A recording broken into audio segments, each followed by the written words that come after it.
देश में, झील में पानी बरसता है हमारे देश में, खेत पानी को तरसता है हमारे देश में, जिंदगी का हाल खस्ता है हमारे देश में, दूध महंगा खून सस्ता है हमारे देश में। मैम, रोजगार, महंगाई, किसान, मनरेगा, पेट्रोल डीजल के दाम, गैस सिलेंडर के दाम, फसलों की एमएसपी की गारंटी, इन सब जन सरोकार की बातों से इस बजट का कोई लेना देना नहीं। हमारे ट्रेजरी बेंच के साथी हंगामा कर रहे हैं। मैं तो कहना चाहता हूं मैम, वो एक बार इनके एक नेता एक गांव में गए और उन्होंने गांव में कहा कि गांव वालों आओ, मैं तुम्हारी समस्याएं समाप्त करना चाहता हूं। गांव वाले इकट्ठा हो गए। नेताजी ने गांव वालों से कहा बताओ तुम्हारी 2 समस्याएं बताओ, मैं दोनों समस्याओं का यहीं पे समाधान करूंगा। तो गांव वालों ने कहा साहब हमारी पहली समस्या है कि हमारे यहाँ कोई हॉस्पिटल नहीं है।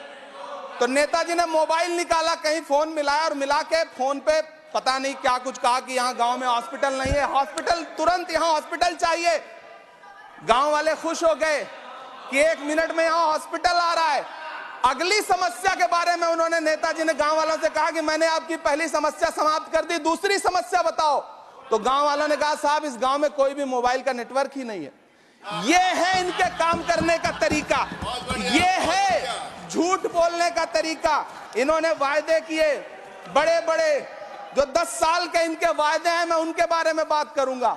वायदों से ज्यादा इनके नारों पे बात करूंगा। पहला नारा था बहुत हुई महंगाई की मार, अब की बार मोदी सरकार। आइए इस नारे की समीक्षा करते हैं। पेट्रोल, डीजल, गैस, ये तो बड़ी बड़ी बातें हैं। आटा, चावल, दूध, दही, पनीर, छाछ, सब चीज पे जीएसटी। अरे ये फिल्में टैक्स फ्री करने वाले लोग कफन तक पर जीएसटी लगा रहे हैं और ये गरीबों की बात करते हैं। मैम, ये सरकार झूठ की सरकार है। ये सरकार